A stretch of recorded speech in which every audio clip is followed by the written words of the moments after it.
I waited 10 years for that lunch. A quiet booth, just me and my granddaughter Elsie, a stack of pancakes between us. She laughed when the whipped cream hit her nose. For a second, I believed everything might finally be okay. And then my phone buzzed. The message was short, cold. "Get up now. Don't say anything to your daughter." I stared at it, confused, until another one popped up. "Left pocket. She planted it. Walk out now if you want a chance." I reached into my coat. My fingers brushed against something hard, something I didn't put there. A small USB drive wrapped in cash. My blood ran cold. My daughter, the one who swore she wanted to rebuild, might have just set me up for something I couldn't crawl out of. I wanted to believe this was all a misunderstanding. That Linda had finally forgiven me after all these years. That she didn't just want my name, my records, my access, but wanted me. I was wrong. This isn't just a story about betrayal. It's about how far guilt can blind you. How the person you hurt the most might be the one who hurts you back in a way you never imagined. And how sometimes, even love can be used as a weapon. Stay with me. Because I'm going to show you what was on that USB, who sent those messages, and how one little girl with a chessboard and a whisper changed everything I thought I knew about forgiveness. The sun filtered through the diner's smudged windows, casting a warm haze over the faded red booth where I sat alone 20 minutes early. I had showered, shaved, and even ironed my shirt, something I hadn't bothered to do in years. My hands shook slightly as I held the small wooden chess set I brought, hoping she'd still be into it, hoping, more than anything, that she'd smile at me the way I remembered my daughter once did before I disappeared from her life. Linda hadn't called me Dad in 30 years. When I left, she was 7. Her hair in pigtails, eyes too wide for someone who had to watch her mother cry every night. I hadn't been back since the funeral. My younger brother's death had broken me in ways I never understood until it was too late. The bottle was easier than grief, easier than facing what I'd become. By the time I sobered up, she was gone, along with every photo, every trace of the family I'd walked away from. I wrote letters, hundreds. I sent cards on birthdays, Christmas, even Halloween. They were never returned, never acknowledged. I never expected forgiveness. Just maybe a crack in the wall. Then 3 months ago, a plain white envelope arrived. No return address. Just 6 words scribbled in block letters. Sunday, 11 a.m., Mel's Diner. Don't be late. The first time I saw her again, she didn't hug me. Didn't even sit down at first. She looked over my shoulder and said, "You can see her, once a week, under conditions." Her voice was clipped, controlled. "You pay for the meal. You don't ask about the past. And I decide when it stops." I nodded.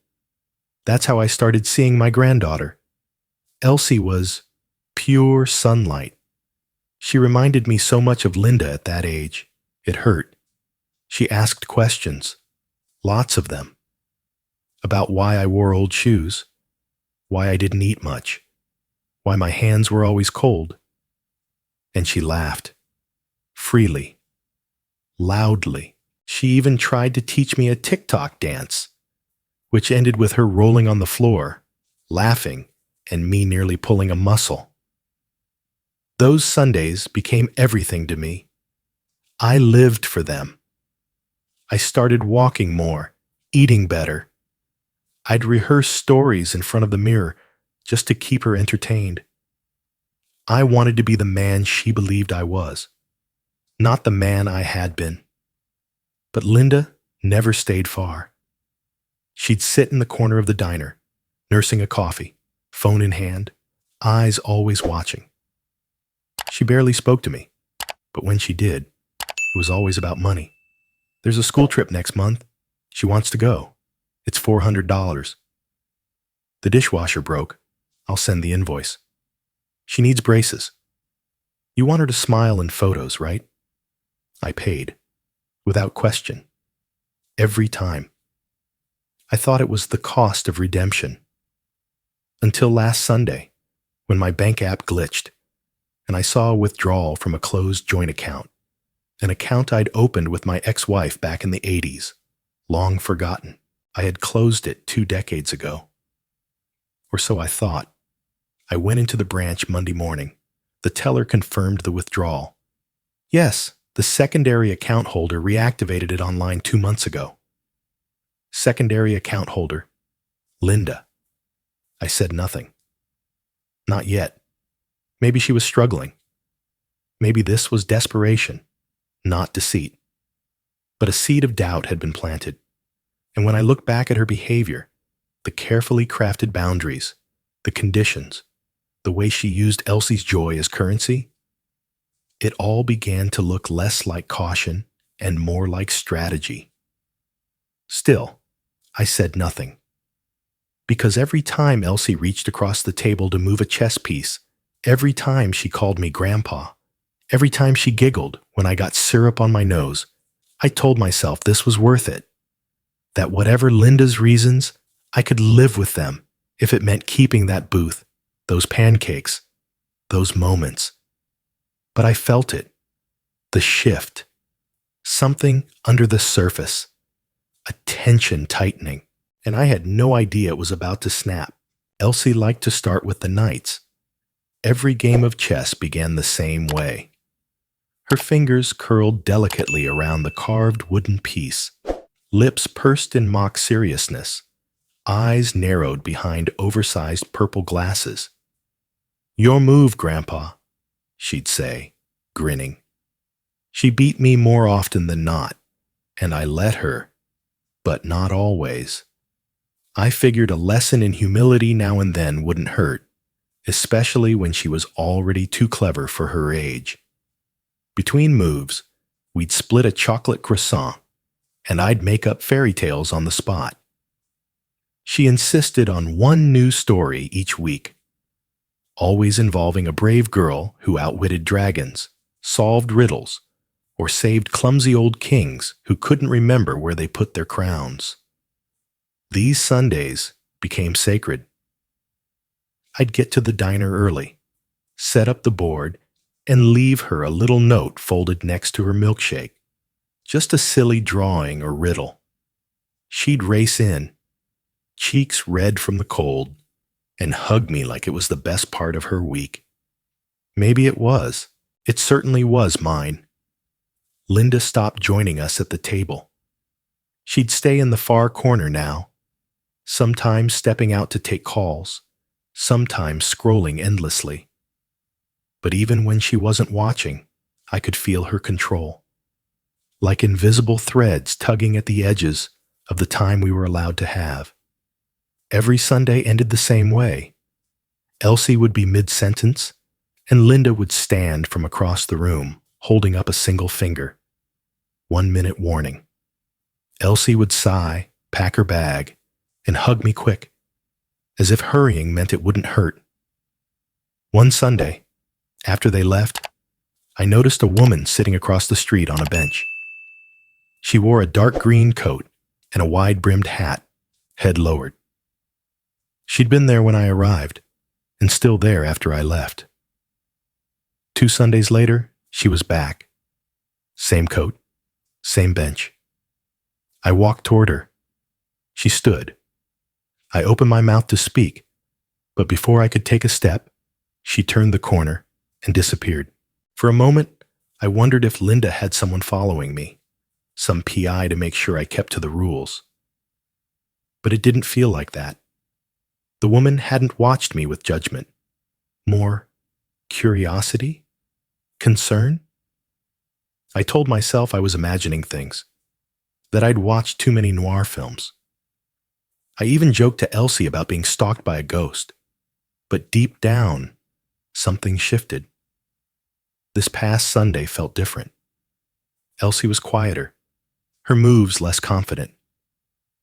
She didn't ask for a story. She pushed her pancakes around the plate instead of eating them. I asked if something was wrong. She shrugged. "Mom's tired," she said.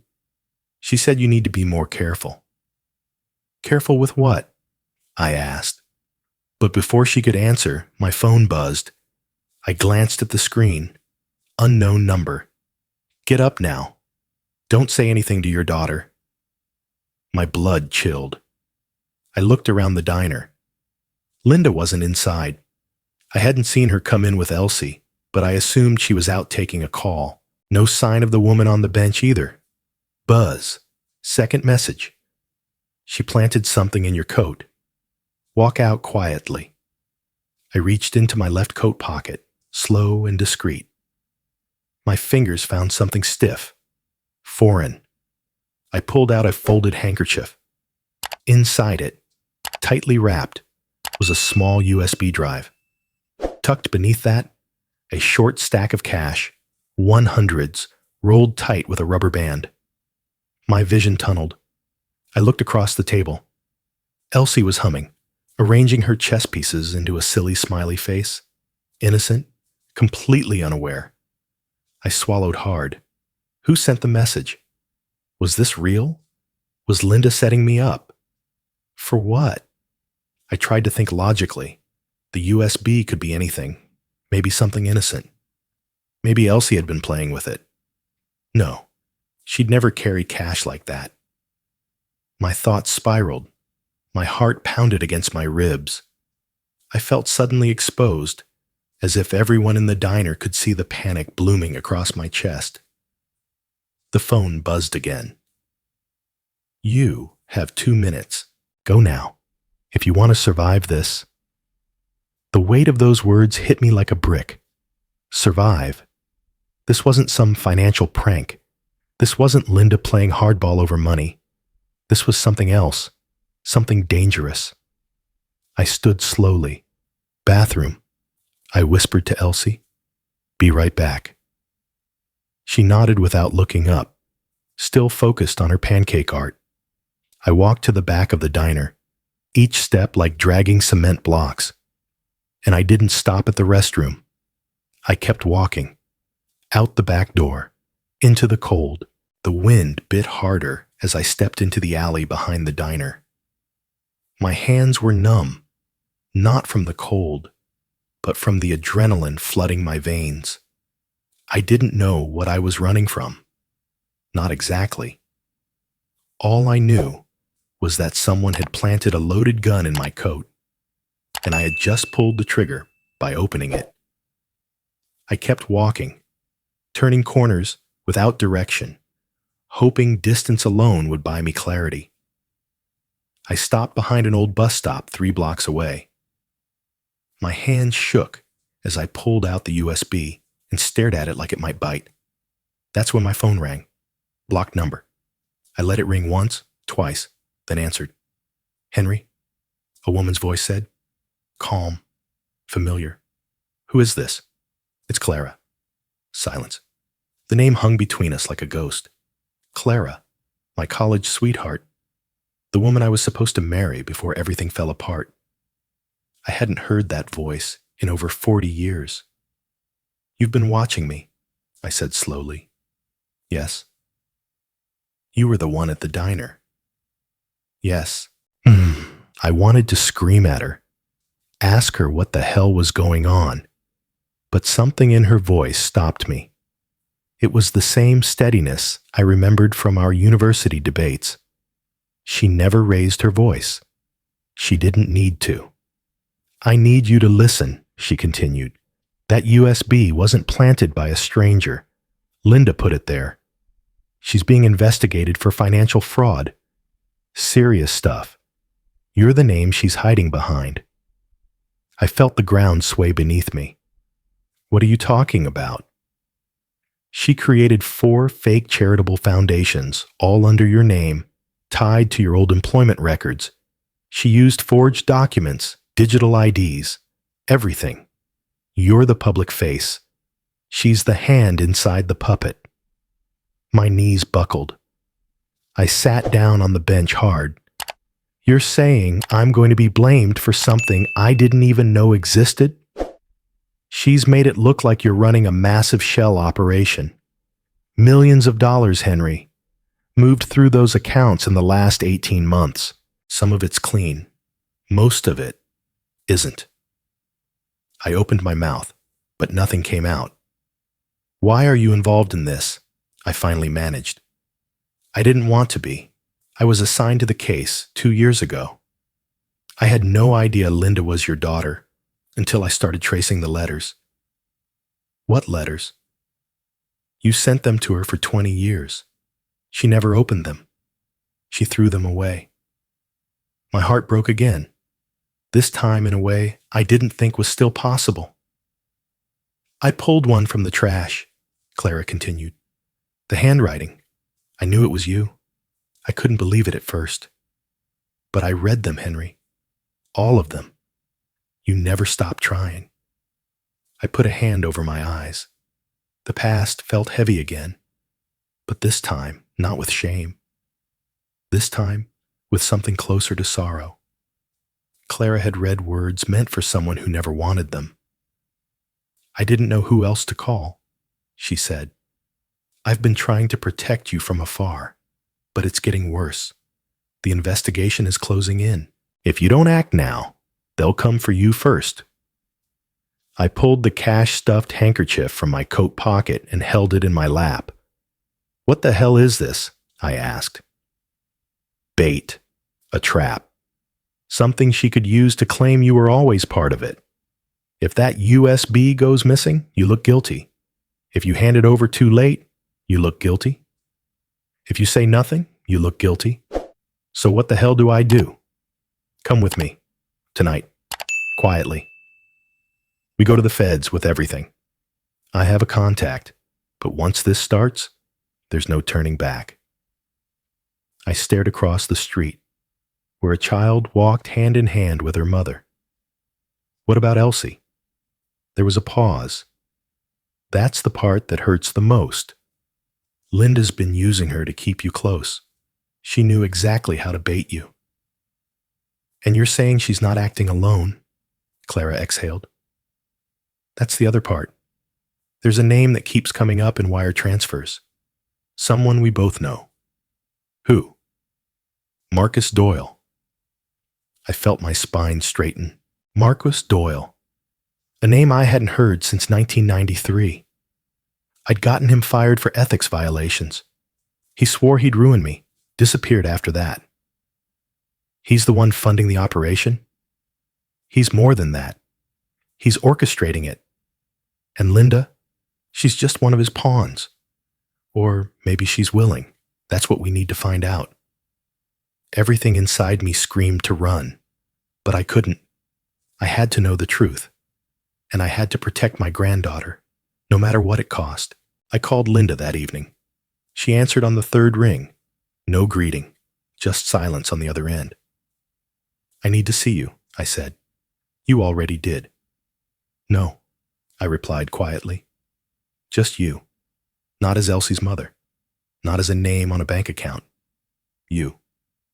She gave me an address, an old parking lot behind a defunct strip mall on the edge of town.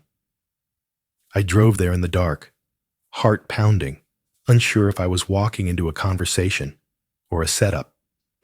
She was already waiting when I arrived.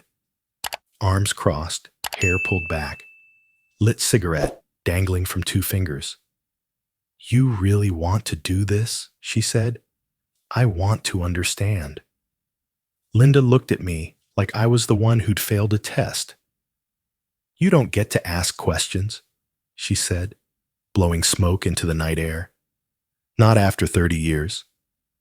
I'm not asking for forgiveness, I said. Just the truth. She flicked ash to the ground and stepped closer. You really think 1 pancake breakfast a week makes up for what you did? Her voice trembled, not with emotion, but restraint. You left. You let Mom die alone. You missed everything. My first period, my graduation, my wedding. My divorce? I didn't speak. There was nothing I could say. And now, she continued, you think because you play chess with my daughter and pay for a few school trips, you get to be a hero? I never wanted to be a hero, I whispered. Just a father again. Her eyes narrowed. Too late. She pulled something from her bag, a folder, dropped it at my feet. I picked it up, opened it.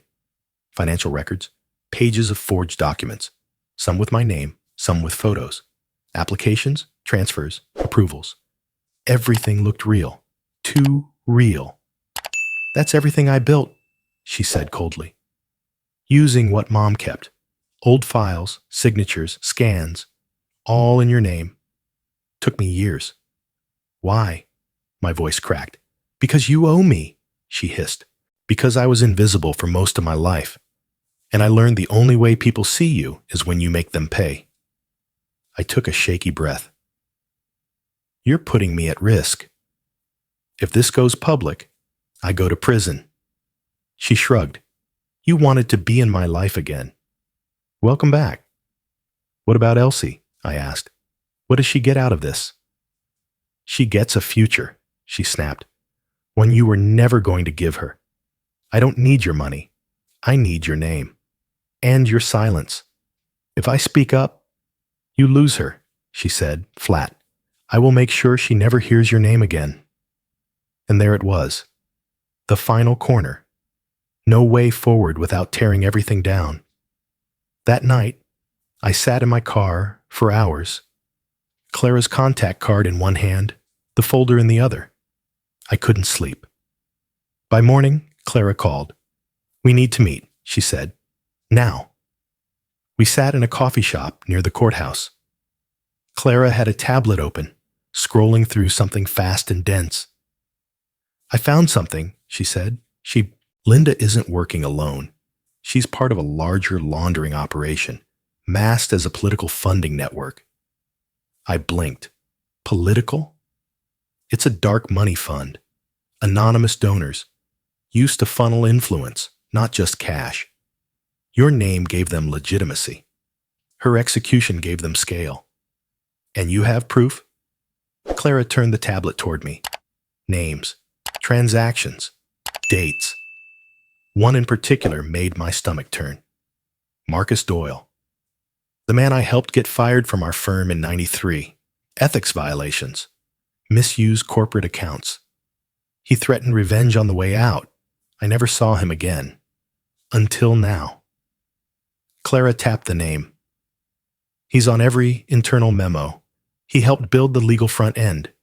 He's the reason Linda got access to banking tools she shouldn't have even known existed. I felt sick. This was never just about money, I said. No, Clara agreed. It's about power. About settling old debts. You hurt him. Now he's using your daughter to hurt you back. I sat back, the weight of it all crashing down like a wave. What do I do? Clara looked at me hard. You choose. We go to the feds now, or you stay quiet and take the fall. There's no middle ground. I thought of Elsie, her laugh, her chess pieces, her joy. I thought of Linda, her anger, her pain, the twisted brilliance of what she'd built. I looked at Clara. I'm done being quiet. We met the journalist at a motel just off the interstate. Neutral ground.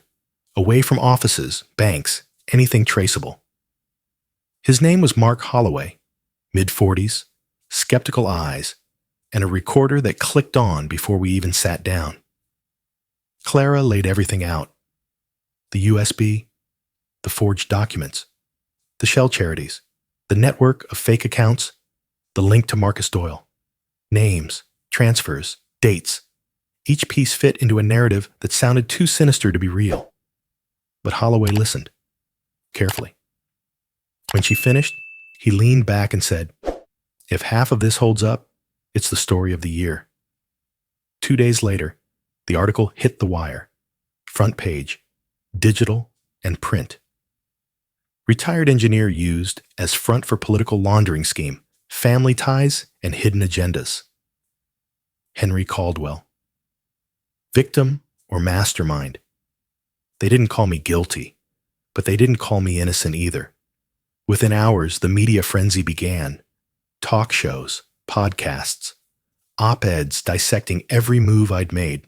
Some painted me as a heartbroken father caught in a web.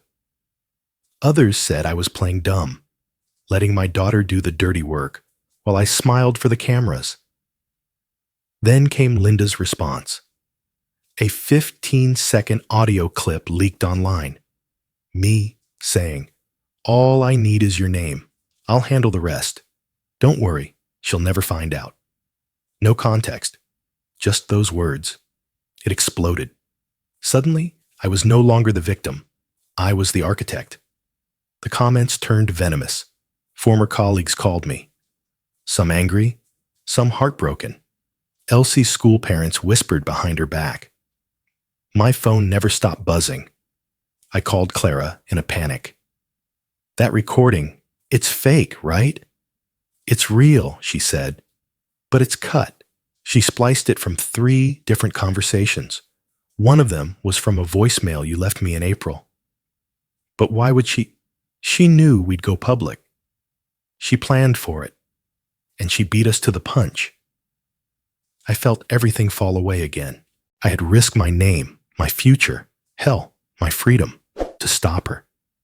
And now, I was being buried under the very lies I'd tried to expose. I stopped leaving the house, stopped answering the phone. Even Clara couldn't get through some days.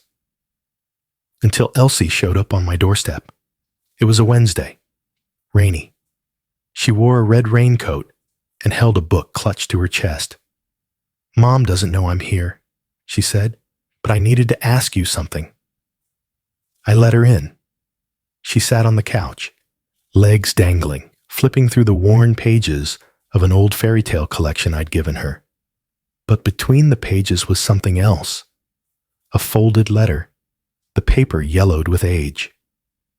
"I found this in one of your books," she said. "It was addressed to Mom." My chest tightened. It was one of the first letters I ever wrote to Linda, 20-something years ago. I recognized the handwriting immediately. "I read it," Elsie said quietly. "You talked about the night she ran away." I sat beside her, unsure what to say. "You said you tried to stop her, that she screamed at you to leave, that she took the car and crashed it and blamed you for the mess." I nodded slowly. She was angry. She had every right to be. I didn't expect her to twist it into something darker. Elsie looked up at me, eyes too old for her years. "She told me you left because you hated us, that you didn't want to be part of our family." "I never hated anyone," I said. "I just didn't know how to be a father." She was quiet for a long time. Then she asked, "Can I show this to someone?" "Who?" "The man who wrote the article." I froze. "You want to send him the letter? It's the truth, right?" I looked at her, my granddaughter, calm, resolute, standing up in the face of something she didn't even fully understand. And in that moment, I realized something. She wasn't trying to clear my name. She was trying to clear her own confusion, her own heart. "Yes," I said. "Send it." 2 days later, a follow-up article ran. "Letter from the past casts new light on Caldwell case." It quoted lines from my old letter, showed timelines that contradicted Linda's public statements. The audio clip started to unravel under scrutiny. Experts dissected the splicing. Analysts began questioning motives. And slowly, the tide turned. Linda refused interviews. Her silence spoke louder than any defense. The girl she tried to use as leverage had just turned into her undoing. The courtroom was quiet when the judge read the decision. "All charges against Mr. Henry Caldwell are dismissed." No applause, No drama. Just the dull tap of the gavel and the sound of breath slowly releasing from my lungs. Clara squeezed my hand. The air felt heavier than it should have for a victory. But then again, this wasn't a triumph. It was a survival. Linda had been served 2 subpoenas that same week. Federal, financial crimes, fraud, conspiracy. Her accounts were frozen, her charities suspended. One by one, the companies and colleagues who once lined up to praise her now fell silent. Some outright denied ever knowing her. The headlines flipped like a coin, from brilliant advocate to master manipulator. I didn't celebrate. I didn't go on television or take a victory lap. Instead, I did what I hadn't done in 30 years.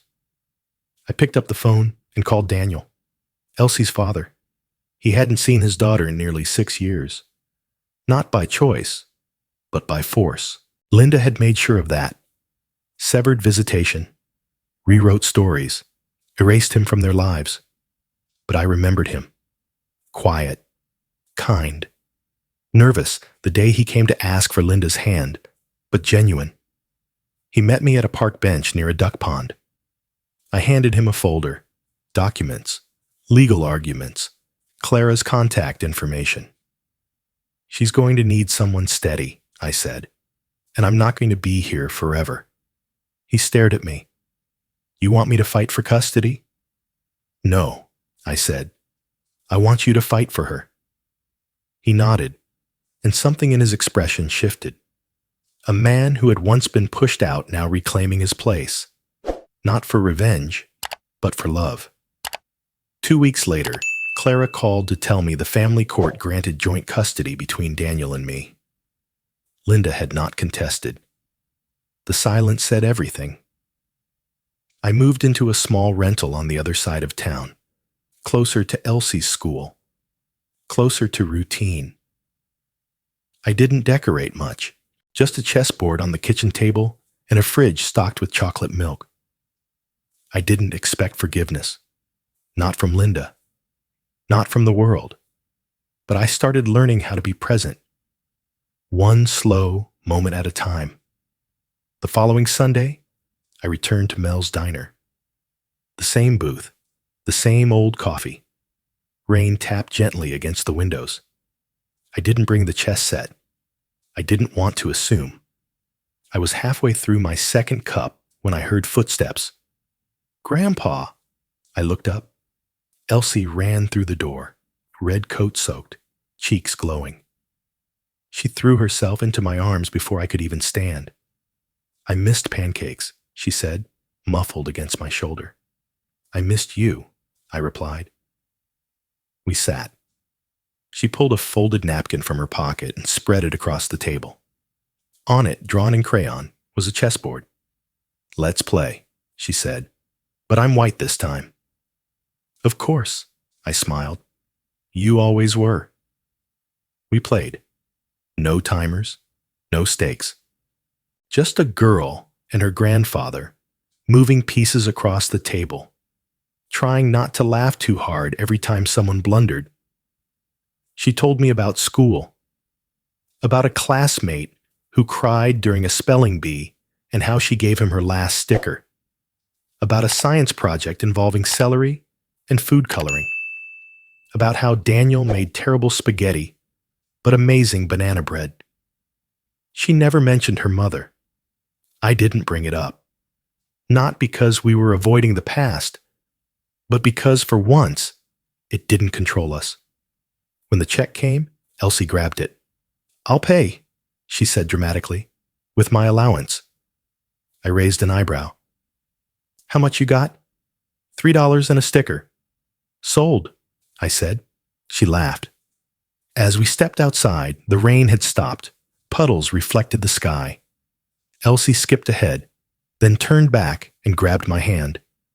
I'm glad you didn't go to jail, she said simply. Me too, I replied. But even if you did, she added, I still would have come to visit. Every Sunday. I looked at her, heart full. In the end, I didn't win. not in the way courts or newspapers measure. But I got something back I thought I'd lost forever. A seat at the table, a second chance, and a granddaughter who knew I showed up. This time, for good.